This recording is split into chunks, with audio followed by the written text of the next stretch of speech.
Another movie from an old TV show. What are you gonna do? Walk out. They go where no one else dares. They do what no one else can. So when there's only one chance to get it right, they're the ones to call. Who are you people? Damn, I hate to fly. But they only answer to me. My name is Charlie. Meet the most elite crime-fighting force ever assembled. They've got techniques you never dreamed of. You know, I signed that release waiver, so you can just feel free to stick things in my slot. Good morning, angels. Good morning, Charlie. Meet Roger Corwin. He's planning to steal a new software that can trace a voice signal anywhere in the world. If this got into the wrong hands, it'd be the end of privacy. That's where you come in, angels. Charlie, would that mean undercover? I'll leave that up to you, Bosley.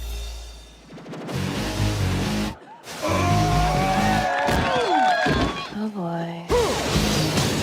Columbia Pictures presents $1,000, the girl catches him. a new breed of knockout. Hi, Pete. How are you? I'm good. I just Could you hold on a second? It's just been kind of crazy this week at work. Cameron Diaz. I'm like a virgin, you know? I mean, it's my first time. Here. Drew Barrymore. I figured we could have a little breakfast. I have to go.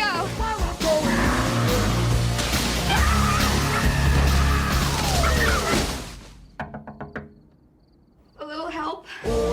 Lucy Liu. At your service. And Bill Murray. I love a fire. This fall, get some action. Charlie's Angels. And that's kicking your...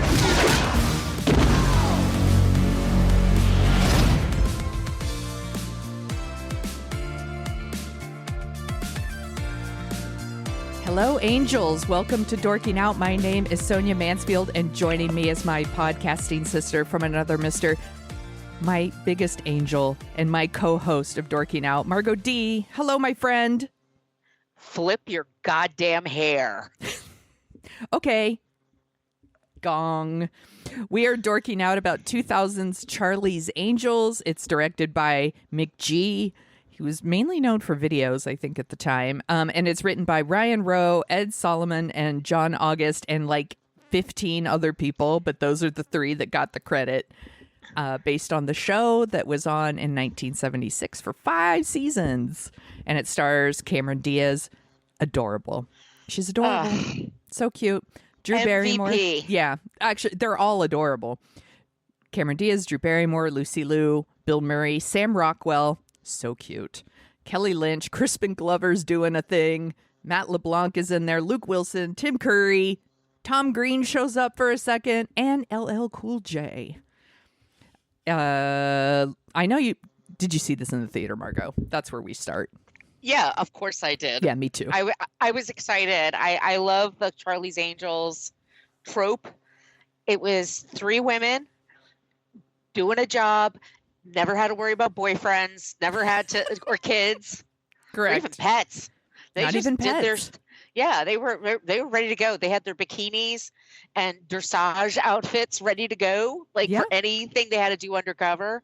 I loved it. I loved it too. I was in it. I was totally in. I was totally like, yeah, I'll do that when I grow up. I'll be a private eye. I also went through a little private eye phase when I was a kid. I was like, I'm totally going to do that. I loved the show. And then I saw the preview for this movie and I was like, that looks ridiculous. And then I went to see it and I thought it was so fun. It was way more fun than I thought it was going to be when I saw it. I think they approached it correctly, which is with affection, but it never takes itself too seriously. You never really think people are that much in danger, but it's I loved it. I just think it's so much fun. And I remember leaving and thinking like they have great chemistry. Yes. they were beautiful. I loved their outfits. I think I just cannot get over, like, I hate that expression girl crush, but if you don't love Cameron Diaz, I mean, check your pulse. Something's right. up. Like she's just a ray of goddamn sunshine. She is, and she is playing like the nicest, sweetest version of herself in this movie. Like, I know that like people could look back on it now and be like, it's all thin eyebrows and wonder bras, and like it's very male gazy. Like, yes, it's. I mean, the camera's just ogling these women the whole time, but it did have like a girl power vibe, and I think this movie was actually progress at the time. Like, I think it's very easy to look at it now and put that on there. And yes, and like the third or fourth time, like it was like somebody's cleavage or something. Like, all right, we get it. Like, we're making fun of Jiggle TV, yes, which is what it was called at the time. But it's very easy to do that later on, but this is like a year before 9/11. Yeah, we were just at a different time. Yes. I found it really goddamn enjoyable. Yeah, me too. And I really liked it on this rewatch too. There were two things that like stuck out at me on this rewatch, and I'll just get right into it. I don't like Tom Green, and I don't think he's funny, and I never thought he was funny then, and I don't think he's funny now. To explain Tom Green to people, and I'm like the Canada file, like I like Canadians and I like their Canadian humor, and I'm just like, he boggles my mind. Yeah. I think the one time I liked his show was when he had Monica Lewinsky on, and it was actually, he was very sweet to her, and Monica Lewinsky, that's a whole other year 2000 thing, but yeah, his whole Chad thing was just, he was sleeping with Drew Barrymore at the time. I mean, yeah, and like it's just his stuff. It just stops the movie in its tracks for me. Like both times, I'm like, ugh, here comes and I'm sure Tom Green is a lovely person. I'm sure he is too. But it's not funny. It's not funny to me and also Dylan, the character that Drew Barrymore is playing, they're all very smart. Like, why she would be with someone who is not smart and is super fucking weird never makes sense to me. But things in the movie aren't supposed to make sense, so right. It's and he fine. had cancer during the filming, so yeah. I'm like, okay, I get, but yeah, I felt that way then. I feel that way now. Yes, and I think it's even more alarming now, like how stupid and bad it is. It's so bad. And he's like, I'm sure he's a nice person. I'm not, but it's like, we really let Gen X men do whatever the fuck they want. And yes, the pigeons are coming home to roost now because of that shit. Yeah, all the stuff where it's just like, is it the Chad? The Chad is great. The Chad. I'm like, oh, it's like, again, what's the joke? There is no joke other than it's supposed to be. It's Tom Green, and we're supposed to just naturally think that's funny, and I don't. He's just whimsical. Get it? I guess. No, it's not funny. No, it's just. He wasn't my jam then. He's not my jam now. He is doing a thing, and then the other one who's doing a thing, and I don't like saying this, is Bill Murray. Like, Bill Murray is like I don't know if they were just like, you could go ahead and riff Bill Murray. But like he's trying really, really hard, and that shit it's not funny to me when Bill Murray just gets to Bill Murray it up.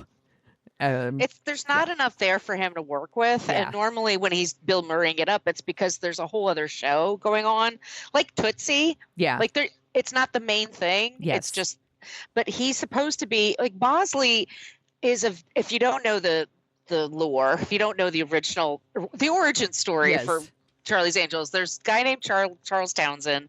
He has a detective agency. You never see him. He's super fucking rich, and he solves crimes with these 3 ex-cops that are total babes. Mm-hmm. It's the 70s. They have flowy hair. They don't wear bras. And this is the movie, or that's the show that made Farrah Fawcett like a huge fucking star. Like, and it's these women and the effect they had on pop culture, you can't even imagine. Right. It's just, it was next level. But Bosley was the character that was like the manager. He's the guy that ran the store. So he was the face of it, and he was very jovial. What was his name? But it was jovial. Yeah. He was kind.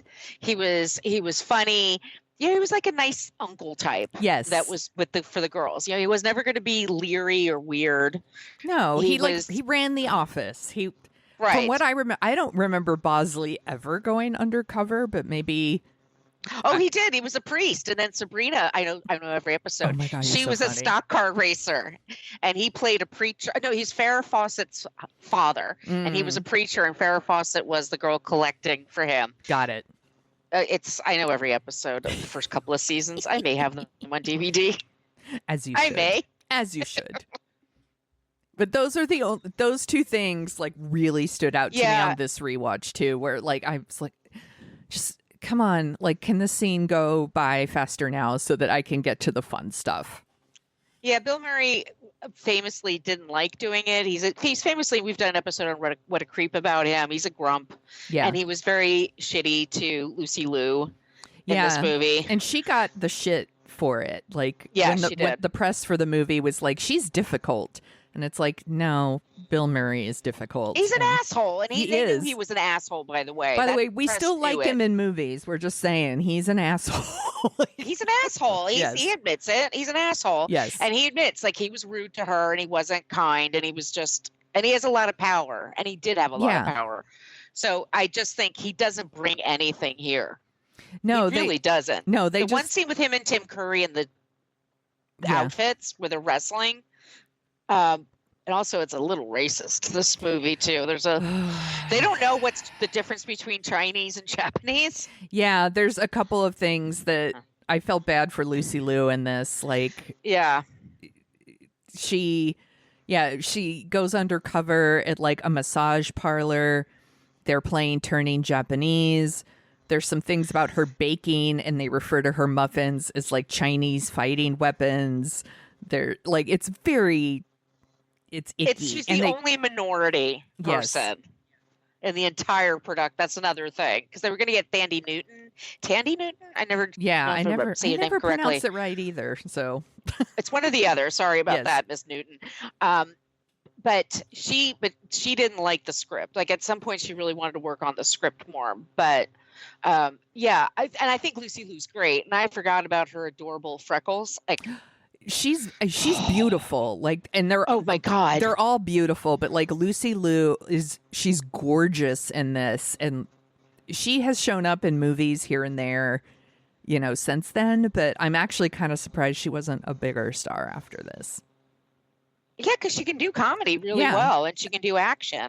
Yeah, she's really good in it, and I feel bad that she got the shit back in the day for this. But yeah, there is this like vague, I don't even know how vague it is, racism. It's not the racial politics are weird. I mean, just what they're trying. I mean, also it's another thing with the soundtrack, which is very much of its time, that a movie and its soundtrack were sold together. And this movie, like every 10 minutes has a needle drop. Yes. Like not even 10 minutes. What am I even talking about? But like every scene, and sometimes 10 times in a scene, has a different mic drop for every single character. And after a while, it's like, okay, it gets a little exhausting. It sounds like I don't like this movie, by the way. I love this movie. But I do too. It's problematic. Yeah, I can acknowledge what's problematic about it and still like it. Like, I think it's super fun. And again, this movie it was very girl power, Spice Girls kind of vibe. Women kicking ass, and they can do it in heels and backwards and all of that stuff. Like.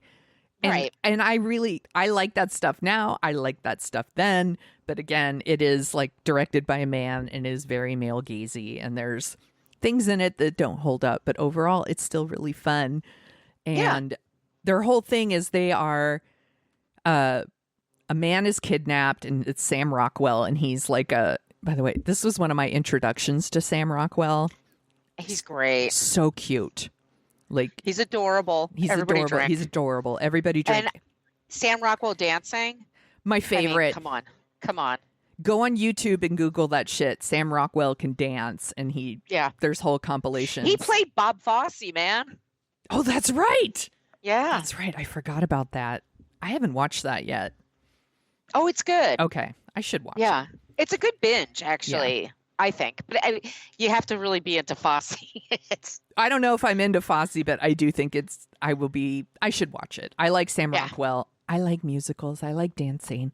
So also someone cast Sam Rockwell in a musical. Like, yeah, what is happening there? Yeah, like get Cameron Diaz for like her and him. Like they would be so good. But he's great, and he's doing his whole like Edward Norton thing in this movie where he's playing like, I'm just a like shy little tech nerd, and then he, spoilers for this 24-year-old movie, but he turns into someone who's a little bit more sinister. And okay, Kelly Lynch, who we talked about when we talked about Roadhouse, in a series of terrible wigs. This is a gorgeous woman. Gorgeous, yes, stunning, perfect bone structure. Like this, and they have her in the wig work in here. Woo. That was I sat there like, is that the joke? Like, is she supposed to be in like a series of bad wigs? I don't think so. I don't think so either. And it sucks because all the other women, the angels get to wear wigs and they look great. And for some reason, Kelly Lynch has to wear wigs that are trying to age her. They're trying to ug her up, maybe. Yeah. You know what I mean? Because she is very sexy. And so they were like, okay, well, we already have enough sexy with that trio, so we have to take her sexy down, but she's still an evil sexy. I mean, she's still evil, so we can make her sexy evil, but we can't. Well, I don't know. Your head'll hurt trying to figure this out. Yeah, don't try to figure it out. But the whole thing is like Sam Rockwell he's like some software genius, and he's like, I've created a voice recognition system, blah blah blah, whatever. And he gets kidnapped, and they are trying to, and they think it's Tim Curry. Tim Curry's like the criminal mastermind, so they think. And we always loved it. He had worn the Frankenfurter outfit. That would have been so mad. We love Tim Curry here. Bump. Like Tim Curry is great, obviously. In everything. He commits. Right. And I love that. And so there's a whole thing where they like go to a party. They're undercover constantly. They're constantly changing wigs and costumes and all this stuff. And magically their clothes change all the time. Whatever. You can't watch this movie for realism. And they go to this party, and Bill Murray gets to do all of his Bill Murray stuff. That's where we meet Luke Wilson, who's like a bartender at the party, and he's adorable too. Everybody drank. Like, I think this is my favorite Luke Wilson performance. I'm not even kidding you. He's so sweet. He's the perfect guy. He is. He's the perfect guy. He and Cameron Diaz together. He's like, would you like to go? I love out. Yeah. I gotta get some tickets. I love tickets.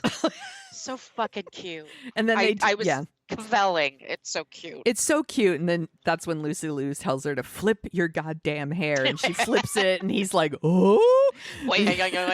Because by the way, in the movie, every time these women like turn on their sex appeal, all the men in the movie turn into like babbling, drooling, horny idiots. Like they can't keep it in their pants. Like constantly throughout the movie, when they turn on their sex appeal, they're like, duh, which is great. I'm fine with it. I'm not even complaining. Cameron Diaz in her underoos boogieing made me.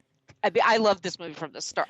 There's stuff I love. And then the UPS guy drops by, and she's like, just stick it in my slot. I signed the thing so you could just stick it in my slot. You know, it's like, He's super cute. That could be a porn. It could have been a porn, but it could have been. And she, answering the door in her underoos like a grown woman would. That's fine. Whatever. If I had a body like that, I would. Maybe I would too. That's true. So they go to this. They're at their party. They're in dresses, and then all of a sudden they're not, because they are chasing this creepy man, the creepy thin man they call him, and it's Crispin Glover, who's doing a fucking thing in this movie, and with no lines, doesn't talk, and like they fight him, and we get like kind of our first like big fight sequence, and we get to see all this like fancy wire work, which was all the rage in the late 90s, early 2000s. They're like flying through the air and kicking, and that's right. Yeah, and I'm like, that's fine. And it's all to Prodigy Smack My Bitch Up. Which I loved Prodigy, man. I listened to a lot of Prodigy. I still do. That's some good shit. It's really fucking catchy. And you know, it's a fun sequence. Like, I like that they don't have guns. I like that Yeah. they fight using martial arts, Yes. and they have their cunning to protect them. yes, only they're very- cunning. Only they're cunning to protect them. It's a Wayne's World reference, y'all. Yeah, and so they fight Crispin Glover. One of the things that always makes me laugh is so he fights Drew Barrymore and he like pulls out like a lock of her hair. And then whenever we see him throughout the rest of the movie, he pulls out that lock of hair and like rubs it on his face and smells it. And it makes me laugh because it's so fucking weird. Like, what is that doing in this movie? I don't know, but it makes me laugh. It's very funny to watch Crispin Glover give interviews, and especially like when he's angry about how he's represented. Yes. And he's very serious because he's so bizarre. He Like is. he is like modern art, like just in his Yeah. existence. Yeah. He's just, again, everyone's doing a thing in this movie, and he's doing his thing, and he's carrying around a lock of hair like you do and rubbing it in his face, and what a weirdo. So that's when they rescue Sam Rockwell, and this is where he's doing his best, like Edward Norton in Primal Fear, like stuttering and being all shy and cute and all those things. For some reason, this makes them go car racing. Like, I don't remember why. There was a car race. They're also taking tropes from the TV series. Yes. Much like I was going the Breaking Away TV series recently.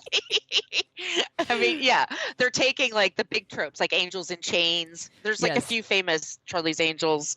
Yeah, where they're like tropes. prisoners and they're like on the run Yes. and they're all, yeah. The best episode of television, right up there with The Sopranos in the Pine Barrens episode, as far as I'm concerned. You're so funny. I've seen it a bunch of times, but yeah, they're just in outfits, and then they kind of look at each other, and then they go to another location, and it's like, then they look at each other, and they go to another Yes. location, And that's pretty much it. Yeah, and every time they do something that turns a man into a drooling, stammering, horny idiot, like every time. Again, I'm fine with this. It's not even a criticism. It just makes me laugh. And Yeah, they do that here, and it leads to like them like Cameron Diaz is like racing a car against the creepy thin man, and his car like goes flying off the bridge, and they think he's dead, but he's not going to be dead, you guys. It's going to be okay. And there's a whole thing about they have to break into Tim Curry's like office, his the building. Lair? And his lair basically. And it's got like this super high-tech security. It's very Mission Impossible, right? So they have to get fingerprints and retina scans and all this stuff. And then that's when we get Lucy Liu in her like this tight leather outfit, stunning. And she's supposed to be some sort of efficiency expert, and Melissa McCarthy is in there as the receptionist. so great. So funny. And she is just like banging this like cattle prod that's whip around, and all the dudes are just like, duh. Again. And I get it because she's Lucy Liu and she's in leather. And I love the whole thing about at the end of it, she's just like, can anyone show me? And like the ankle, like, Yes. and then the hair pull is like such a like girl thing, like that. Yeah. You know, it's we would see this later in Barbie, where it's like, I've never seen The Godfather. And they're like, what? Like every man in this room is dying to like show her, well, their dicks, but really they want to show her all around the office. So it's a whole distraction to get Cameron Diaz into like a white tight little outfit and do a bunch of flips, and yeah, it's a thing. It's a thing. It's a super 90s thing that this movie came out in 2000, so it's fine. They're able to like plant their secret camera and all this stuff, and then they go and they like have their little dates, and Natalie Cameron Diaz gets to go to Soul Train with Pete, and she is immediately picked to dance like on stage, and he's so sweet to her. He's like, that's an honor, you have to go up there. And she's dancing to Baby's Got Back, which is hilarious because she has no back. Like, Cameron Diaz doesn't have a butt, and that's okay. It's okay.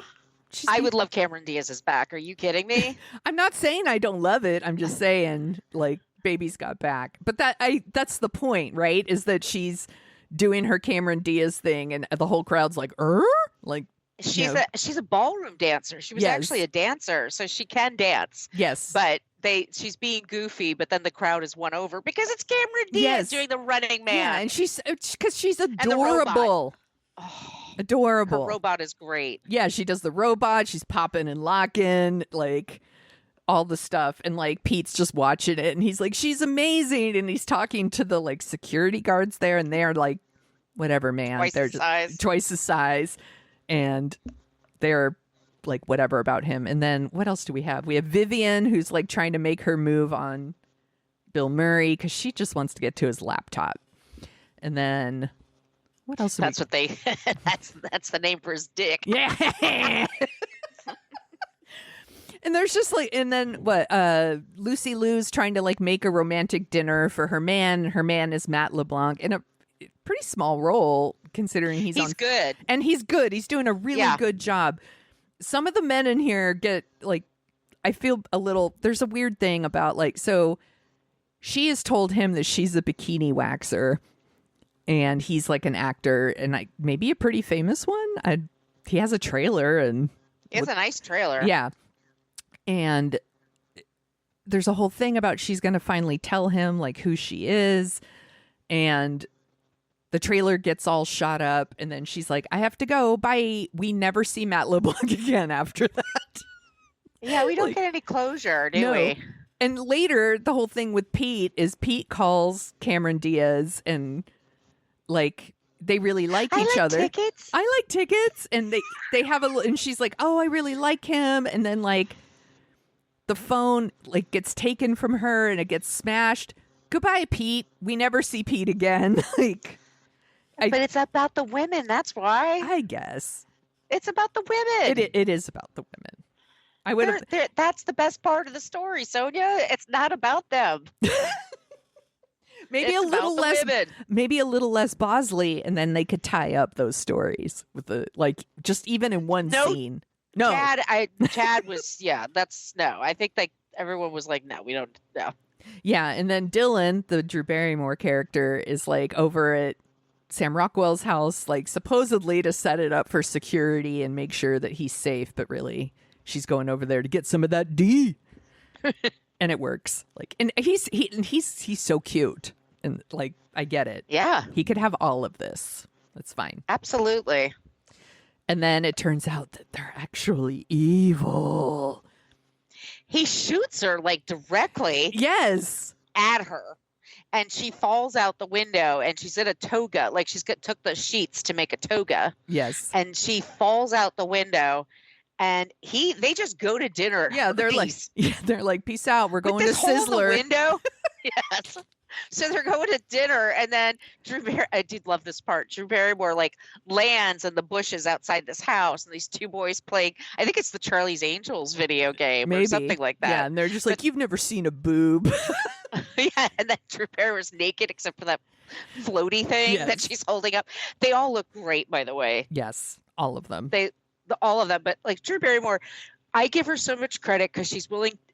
All of them, but she's willing to be a doofus, like, and let Cameron and Lucy shine and be sexy, and she could be kind of like more tomboyish and more goofy. Yes. I think that's a sign of a great collaborator. Yeah, because she was a producer on this movie. Like, she's the one who put everyone together, so she could have easily made herself absolutely the Cameron Diaz of this movie, but she clearly made a choice to let Cameron Diaz be the Cameron Diaz of this movie. That's the moneymaker right there. And then Lucy Liu elevate her and let her lead. Yes. And it's a great decision. And I think Cameron Diaz, by the way, in the first segment, it's a great opening. I we just walked by it because it is a great opening. It's LL Cool J and this other guy on the plane. Who plays him? It's I don't know, but I've seen him in a million things, basically playing the same kind of part that maybe Steve Buscemi turned down. Yeah, maybe that's it. But they fall out of the plane and then they land on a boat in the middle of the ocean. Cameron Diaz is a gold bikini looking amazing, stunning. I mean, good God, the training this woman did. But then they're taking off, and then you hear the theme song, and then it's like it goes back to the 70s TV show where it's like 3 little girls who went to the academy, and Cameron Diaz with the mouthful of the teeth. Oh my, she's got the braces and the headgear, and she's like driving with her driving instructor. She's like, ah! Yeah, wake me up before you go, and she's just like, I'm driving. She's so goofy, and it's so fantastic. It just really sets the tone. And then there's a great scene where they're having drinks, and I think it's at the Chinese and the Japanese, they keep switching them. But they're at the Japanese restaurant, and a guy is like hitting on Lucy Liu, and she's just going, no, no, no, no. I loved that. I love that too. Like, and it's like the beginning of that. Like, no is the complete knows the answer. Yeah, she doesn't know any explanation. No. The answer is no. My name is no. My sign is yes. No. I am so sorry that we skipped over the beginning. My apologies, because that's where LL Cool J shows up. Like, and it turns out he's just a costume, and it's Drew Barrymore under. It's very Mission Impossible. It's right, and I think Mission Impossible 2 was coming out at this time, so and Mission Impossible was a big deal when it came out. Yes, the first one. We were getting all kinds of movies based on TV shows. Well, we still are. We still are. Are you kidding me? Yeah. But I did like they have a T.J. Hooker, the movie. They should get Adrian Zmed. They could get him. Heather Locklear's free, I'll bet you. They should do it. She'd do it. I'd probably watch it. Did you watch the other Charlie's Angel movie that came out with Kristen Stewart? Yeah, it's not as... No, I didn't see it. Sorry. I saw Charlie's Angels 2. Yeah, I saw that one. And that was a disappointment. Yeah, I was disappointed in that one too. But no, I didn't see the one actually. They did an update, and it was... What's her face wrote it and directed it? God damn it. Elizabeth Banks. Thank you. I'm going to look. Banksy. Yeah. And then Charlie's Angels, what was like 20... When did that come out? 2015 or 17 or... I forget. I'm looking up the cast right now. Kristen Stewart, Naomi Scott, and Ella Baldska. I don't know who that is. All born in the 90s. I'm old. Yeah. Oh, boy. Where were we? Oh, so... Who cares? It's not that kind of movie. It really isn't that kind of movie. Basically, like... Now we know that like Sam Rockwell and Kelly Lynch. Thank you. Oh my gosh. I used to always mix them up. They're the bad guys, and now they've got like a secret lair, as you do, because you're a criminal mastermind. And they've got Bosley, and they've got his laptop, and that means the Angels have to break out Bosley and save the day. And it's all because Sam Rockwell's character thinks that Charlie killed his father back in the day. It's like, okay, whatever. And so they're like, we need to get to this island. And that's when they bring Tom Green back in again. And I'm like, ugh. Which, yeah. So weird. And they're going from Southern California to Carmel, right? Yeah. Is it Carmel? Which is...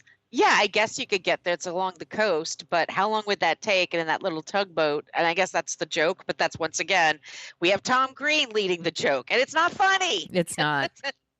It's just like all this energy is happening, and then it's like a fart happens. It is, exactly.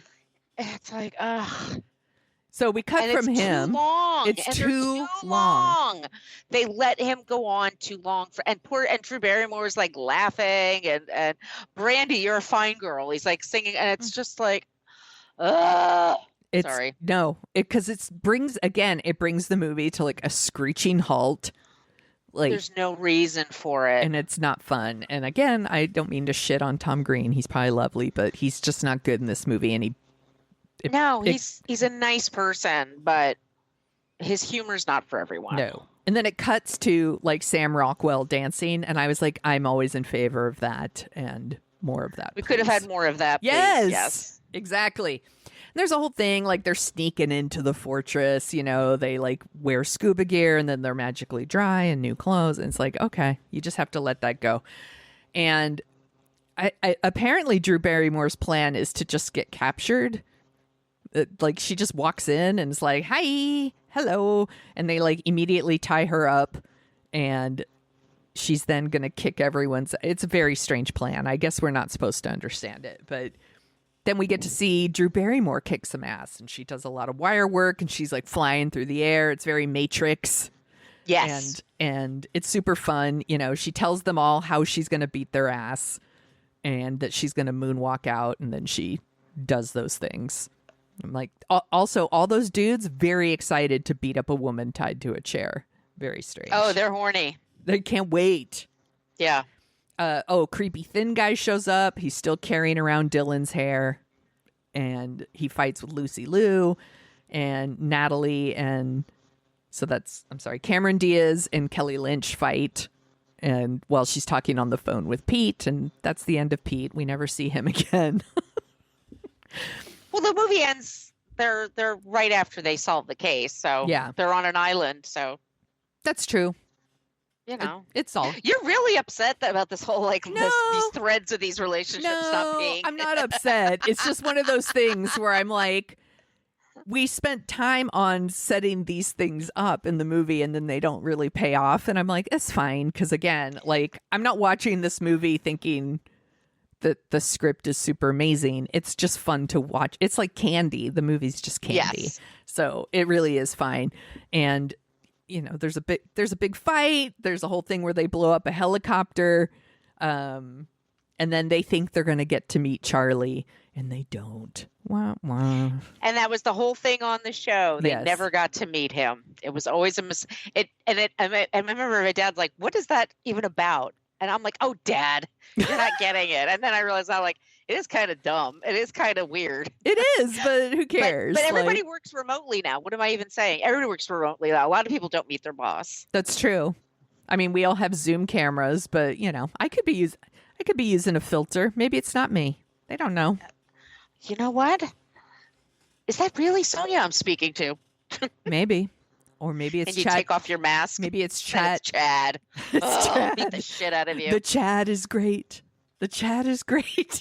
Is it the Chad? No, the Chad is great. Maybe it was the Chad. Such a waste because there's so many people they could have hired. I know. But I think they married. Were they married? Did they? Maybe they. Tom Green and Drew Barrymore were married. I'm sure of it. I feel like she's been married a few times. They probably were married. Yeah. It's like 3 or 4 times. Yeah. Yeah. And then it ends with them not meeting Charlie and they're like on the beach and they're drinking and having a good time and it's very fun and we get like a fun like end musical credits where it's, you know, lots of dancing and cut scenes and it looks like they had a good time filming together and like they're still friends. They go on Drew Barrymore's. Yeah, they go on her talk show all the time and they clearly had a good time filming together and the end credit stuff is fun. We get to see Sam Rockwell dance some more. It's to Blink 182's All the Small Things. It's super fun. And they're dressed like a rock band. Yes. I liked it when Drew and Cameron were dressed as men. Like they walked in as men, like behind Lucy Liu, and they look great as men. They do. They're very attractive people. I thought it's a fun movie. You can't think about it too hard. No. There are certain things that are dated, but you said it's like 25 years ago. Yes. Oh my God, we're old. So old. We're not that old, but this movie made me feel a little old. Yeah. Again, the thin eyebrows, the lipstick that Drew Barrymore is wearing at one point is this like really deep, like dark purple. And I was like, I totally had that lipstick. Yeah, the Wonder Bras, all the things. I was like, yeah, it's very dated that way, but it's super, super fun. It's still super fun to watch. Even the stuff that I'm making fun of, it's still fun to watch. I laughed out loud several times. Yes. Everyone and their brother was considered for the roles in this movie. And one of them that was considered was Jenny McCarthy. If Jenny McCarthy was in this movie, we would I not would be watch it. we wouldn't be talking about it right now. One, because I fucking hate Jenny McCarthy, and two, she's no Cameron Diaz. Spoiler, surprise everybody. Jenny McCarthy is no Cameron Diaz. I think the chemistry between the three angels is part of what made this movie awesome, and you're not going to have that with Jenny McCarthy. She had a thing. She was on an MTV game show, and then she's had her own shows. Yeah. But she went.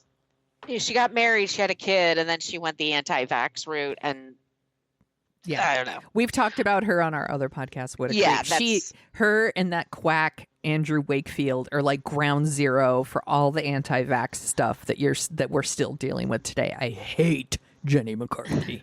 And maybe other people love her, and that's fine. You do you, but she's not my fave. You. Right. But other people considered at some point were like Salma Hayek and Angelina Jolie, Jada Pinkett Smith. You already mentioned Thandie Newton. Like lots of people were thrown around for this one. And the other thing I was going to tell you, this movie was nominated for a bunch of MTV Movie Awards. It's such an MTV Movie Award movie. And I thought you might like to hear about some of the other things nominated. Okay.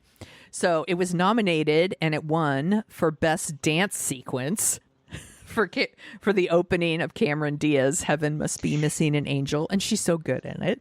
She's fantastic. Yes. And the other things nominated were all the cheerleaders in Bring It On, which we've done an episode on. And then Jamie Bell and Julie Walters for Billy Elliot. Good movie. Good movie. And then the other one is Julia Stiles and Sean Patrick Thomas from Save the Last Dance. Never seen it. Which I might have watched last year after we watched 10 Things I Hate About You. And then the TV was like, you might like Save the Last Dance. And I was like, okay. It's fine. There, by the way, a ton of people younger than us grew up watching that movie, and they have such fondness for it that I don't want to shit on it. Let's see. Other nominees. Sorry, I didn't highlight these things. Oh, Best Fight. Drew Barrymore was nominated for her fight with the attackers where she moonwalks out of the room, but she didn't win. And that's called kicking ass. Yeah, that's exactly how she says it. The other nominees were Russell Crowe and a tiger in Gladiator. That's a pretty good scene. That is a good scene. And then Jet Li versus a whole bunch of people in Romeo Must Die, which it's a good, actually, it's an entertaining movie, and Aaliyah's in it, and she's beautiful. Aaliyah's great. Yeah, Aaliyah was one. R.I.P. Yeah, and the winner was Zhang Zi from Crouching Tiger, Hidden Dragon, and that's the movie I'm thinking of. Yes, and she fights an entire bar, and like, it's dope, and that movie's great. That movie was fantastic. So good. And then let's see, where else? Here we go. Best on-screen team. They all won all together. And then the other nominees were Ben Stiller and Robert De Niro for Meet the Parents, which Sonia hates. I do. I hate that movie. Again, it made $1 gazillion and everyone loves it. But it's not my thing. Other people nominated George Clooney, John Turturro, and Tim Blake Nelson for Oh Brother, Where Art Thou? I haven't seen that movie in so long. I liked the movie. I loved that soundtrack. I loved that soundtrack on a loop. I loved the movie and the soundtrack. We could definitely talk about it sometime. I'd love to. That would be fun. And then, other best on-screen team, Tom Hanks and Wilson from Castaway. We talked about it, didn't we? With Yes, Adam? we did. Adam Risky. I love that Tom Hanks and volleyball were nominated. That's amazing. I cried my eyes out when he lost. Spoiler. Yes. I was so upset. Yeah. Wilson. No. I'm sorry, Wilson. Oh, it's so sad. And then Halle Berry, Hugh Jackman, James Marsden, and Anna Paquin for the X-Men. That's when the first X-Men movie came out, y'all. Never saw it. Best Line. It was nominated for, I signed that release waiver so you can just feel free to stick things in my slot. She didn't win, though. It was Robert De Niro from Meet the Parents, where he says, "Are you a pothead, Fokker?" I guess that's funny. Other things, "I'm a golden god." It's from Almost Famous. Oh, from Almost Famous, yeah. Yeah. "It vexes me. I'm terribly vexed." From Gladiator. I'm like, sure. And then another. Did you hear he dropped out of a movie? Yes. People are pissed. Yeah. So Todd Haynes. I'm sorry, but it's No, it's which Phoenix is this? Lee Phoenix? Joaquin Phoenix. Joaquin Phoenix. Sorry. Yeah. Joaquin Phoenix. And God damn it, the director Todd Haynes. He did. Haynes. He just did. May September that came out last year. He's done like Velvet Goldmine and Far from Heaven. Movie. Yeah. And Superstar movie that's about the Carpenters. You should see it on YouTube. Yes. It's great. So they were going to do this. It's a gay romance movie. It was going to be like an NC-17, like super filthy. Ooh. And Phoenix, apparently he just he dropped out like with like 5 days to go. So they were going to film it. They'd built all the sets, all the crew. They hired people. They're in Mexico, right? And none of them are going to get paid, or they're going to have to sue to get some money, because the thing is, like, you take a gig, you're going to be gone. You expect to be gone 3 or 4 months, and so now he's just like pulling the rug out from under them. Yep. And it's like people are like, oh, just hire somebody else. I'm like, I don't know. It sounds like it's a pretty intense part.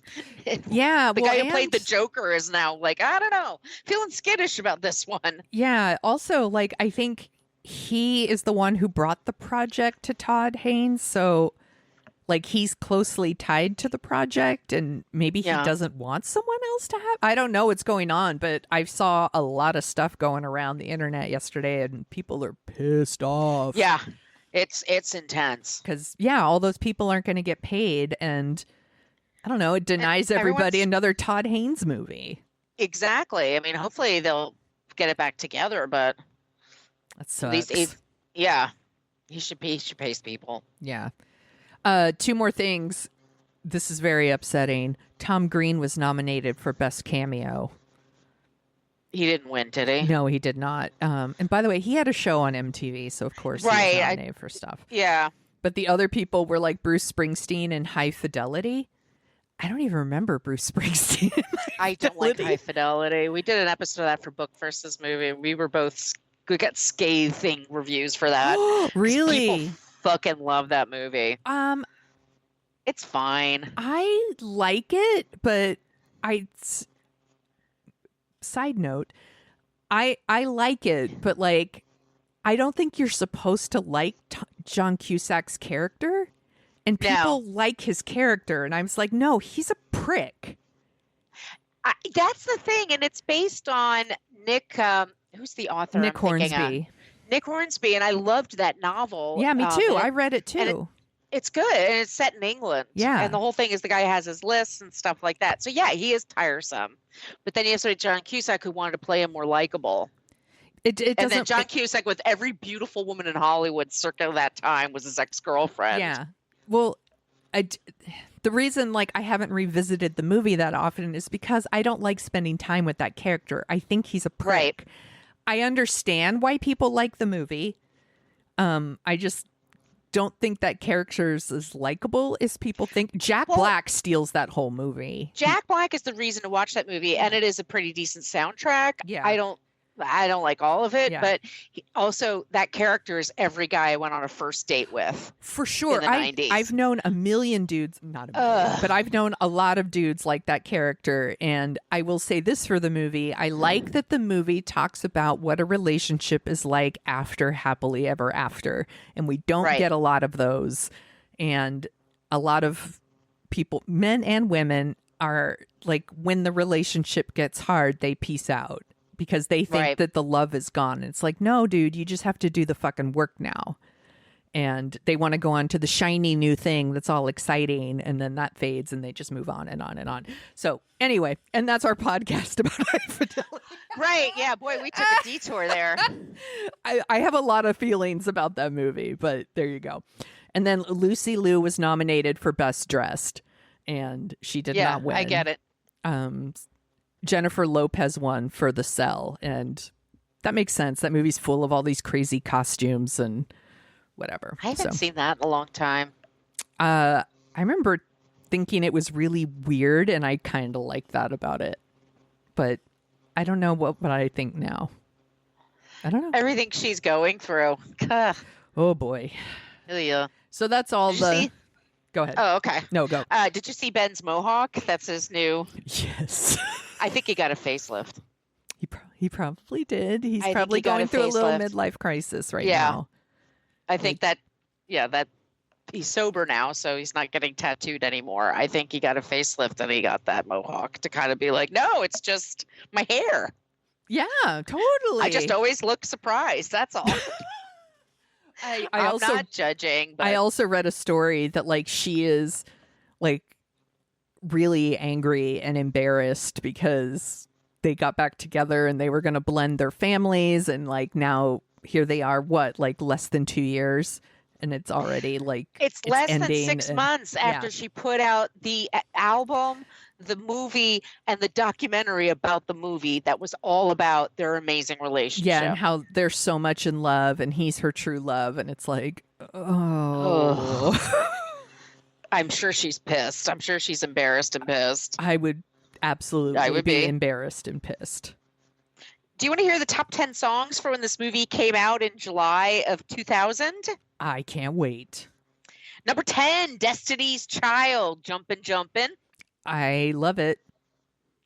Number 9, Maya, Case of the X, What You Gonna Do? Oh, I don't know that one. Nor do I. Samantha Mumba, Gotta Tell You. Do you know that one? No, I don't know any of these. In Sync, This I Promise You. I might know that one if I heard it, but yeah, off the top of my head. What was I listening to in the year 2000? Don't know. Number 6, Pink, Most Girls. Okay, I know like Pink. I like Pink too. Number 5, great song, Independent Women Part 1, Destiny's Child. It's from this movie. That's still really good. I still have that on multiple playlists. Christina Aguilera, all Come On Over, All I Want Is You. Okay, yes, I know that one. Number 3, Three Doors Down, Kryptonite. They're most famous for playing Trump's one of his inauguration, maybe. And then after that, people are like, "Ew." So yeah. Number 2, this is controversial.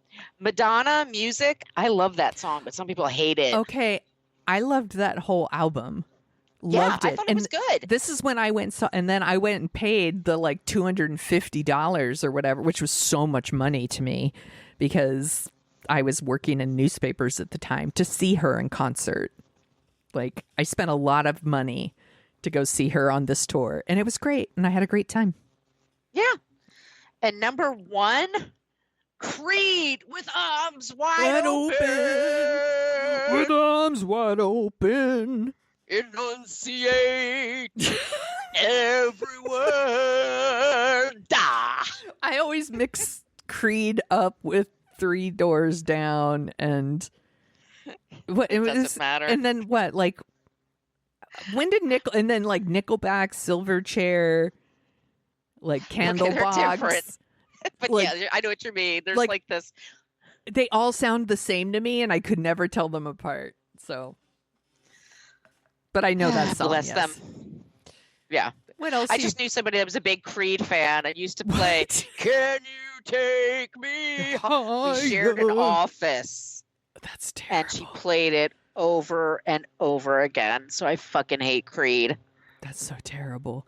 I used to share an office with my friend Corso, who you've met. And yes, love Corso. I remember playing a song, and it turned out it was the band Silverchair, but I used to pretend that I didn't know it was Silverchair, that I thought it was Nickelback, and that I would just make like, Corso super loves Nickelback, man. She's so into Nickelback. That was Silverchair. Like, I'm a fun friend, is what I'm trying to get at. What else are you dorking out about, my friend? Really, just the Olympics. I've been watching the Olympics every day. I'm going to miss it. Every day I turn on my Roku. I put on Peacock, I hit the button, and I watch it, and it's been great. America's doing a great fuck yeah. America's doing great, but women at the Olympics are fucking killing it. And it's making me so happy. So happy. Did you watch any of the breaking? Yeah, not good. No, you didn't like it? No, it was terrible. I thought it was like, I'm sorry. I thought it was, I loved watching that Australian woman just do her best. Well, okay. So I haven't watched the, what is it calling? What do they call it? The lead up to the finals. Like, I just watched the finals.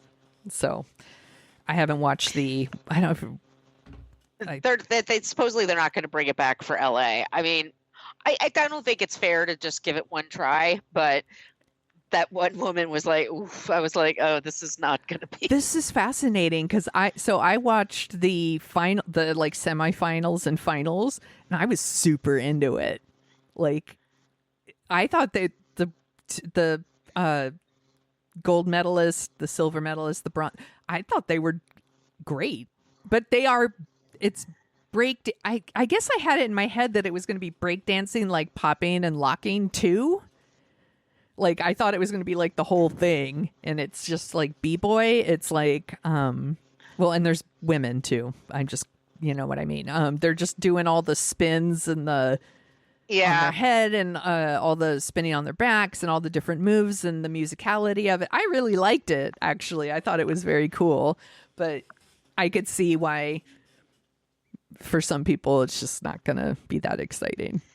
It just didn't do it for me. I mean, I was there when it came out the first time, me like too. 40 plus years ago. Yeah. So I have so for me, it's kind of like, it's cute, but it had its time. Hip hop dancing would probably be better in teams. I think that would be. That would be fun. That would I would love to see. I think I didn't realize how much I love track and like the track games and that stuff, track and field. These people are in amazing shape. Like the things they can do. Fucking I'm in God. awe.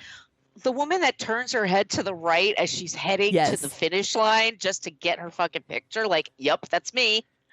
I'm into it. So good. I love the Olympics too. And the Paralympics are coming, so I'm going to watch that. Yeah, nice. That's in a couple of weeks. Yeah, so that's what I'm dorking out about. That's a good one. I watched on Netflix, my friend and one of our regular listeners who like tags us in all the things, Jennifer Moline, told me I should watch Wicked Little Letters on Netflix.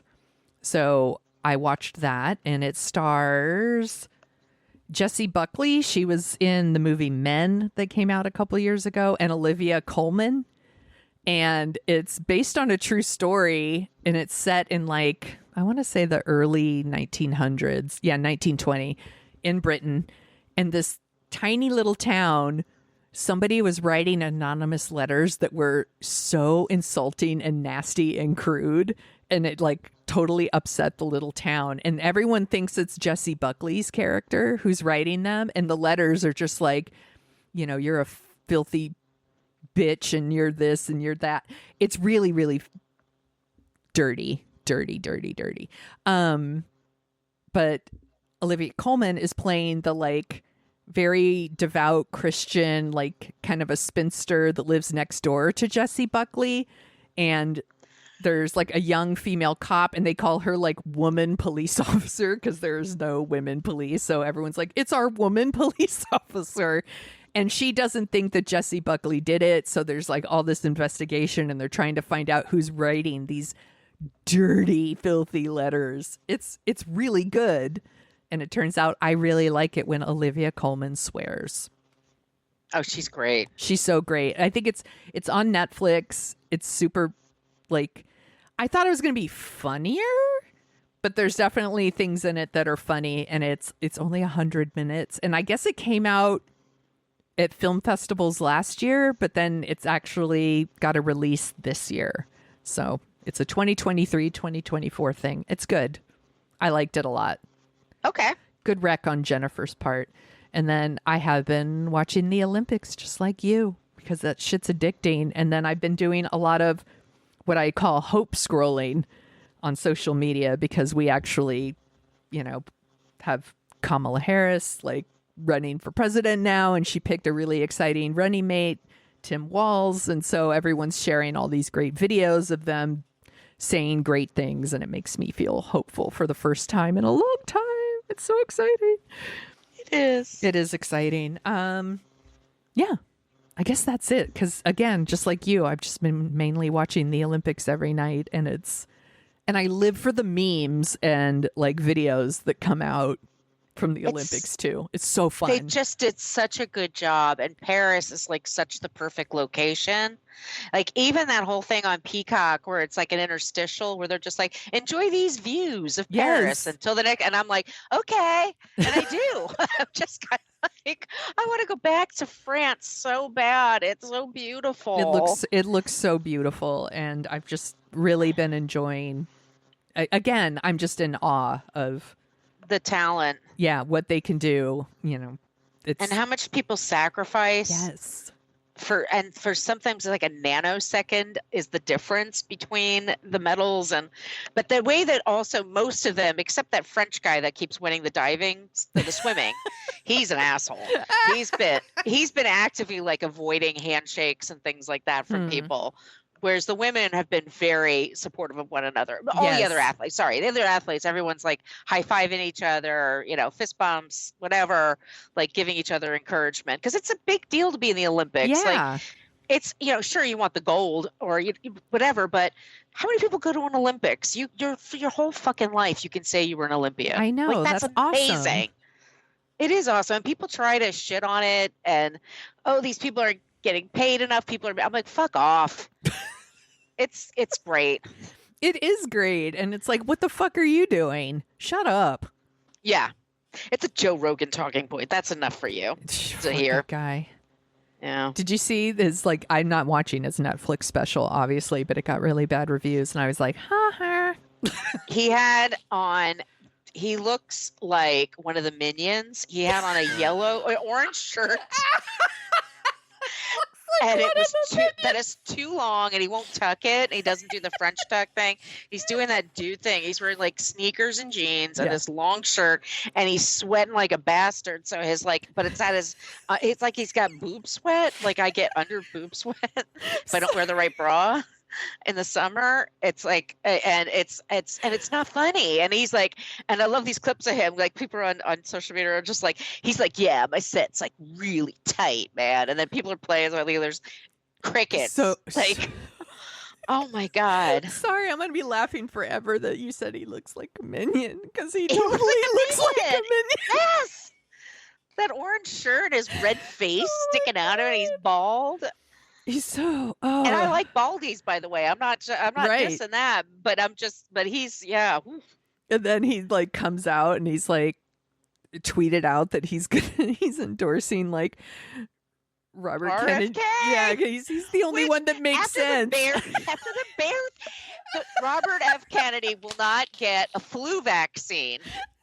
But he will eat something from a bear that's laying on the side of the road. He'll eat roadkill, but he won't get a vaccine. But if he doesn't have the time to put it in a freezer right away, so he's just going to leave it in his trunk.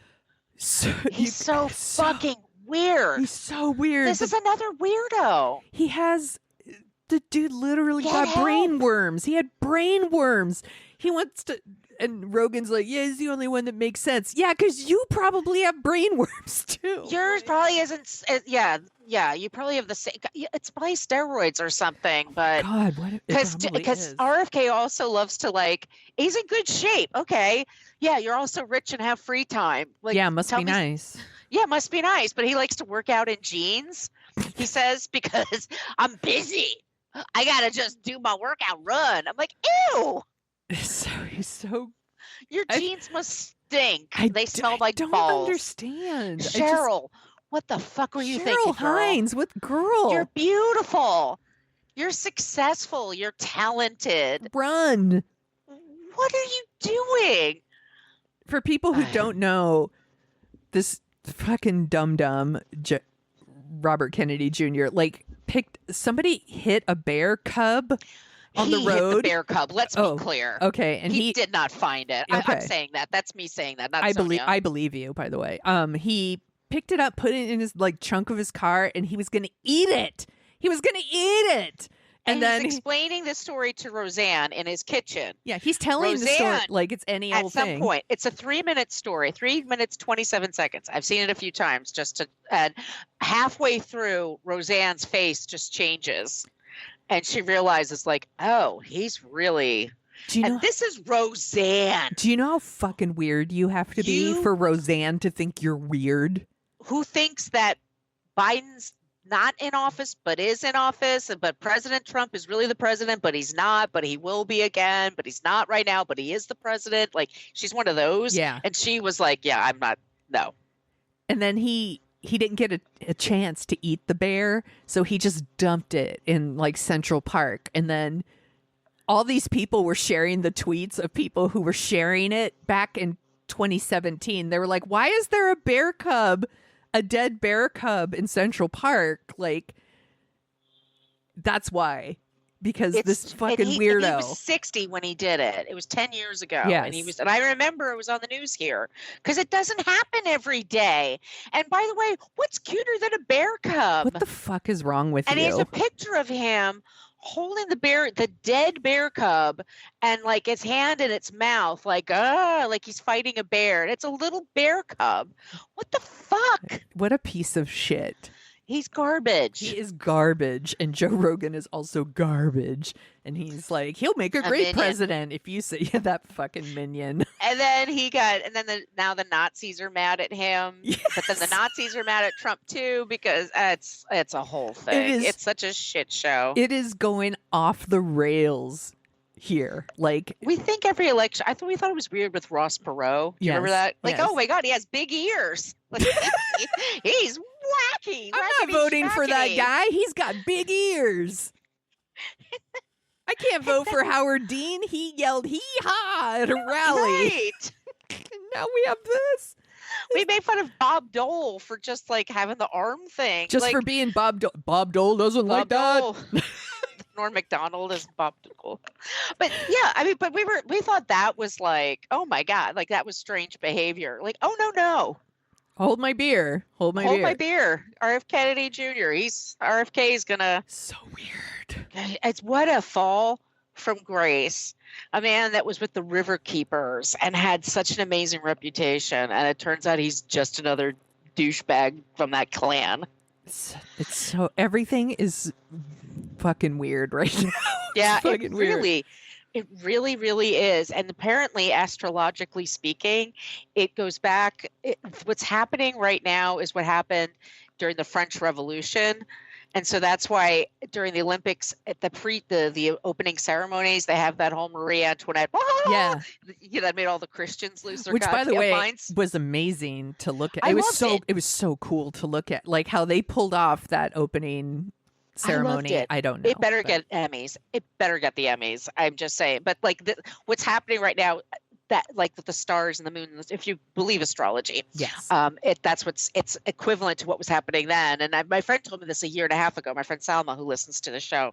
Hi, Salma. Hi. And she was like, women are going to win all kinds of awards. Women are going to do all these things in the summer next year. She said this last year. Oh, and yeah, so she keeps like, she's like, yeah, look at it. It's happening. It's happening. It's happening. Well, we're apparently also dorking out about the Olympics and minions and bear cubs and astrology and all those things. We also co-host a podcast called What a Creep, where we talk about creeps of the past and the present. This week, Margot is leading the conversation, and we are talking about Ronald Reagan. And we talk about his mental health policies or lack thereof and what happened. Yes. There's a lot of asshole to go around with him. We just had to stick to one thing. And that still took us somebody said it was like a feature length episode. Yeah, like we had a lot to say about him, and I'm going to pick up where Margot put down and take on like his response to the AIDS crisis. So Reagan he's worthy of more than one episode. We're going to break him down into chunks, and then RFK is going to eat him. We have to do another RFK one because, frankly, yeah, we should do that. That would be a good one too. What a fucking creep. Anyway, if you like our show, email us at dorkingoutShow@gmail.com. We take requests. Send us what movie you'd like us to dork out about. Give us your address. We'll send you some stickers. Please leave us some reviews wherever you listen to the podcast. It helps us find our people. You can also find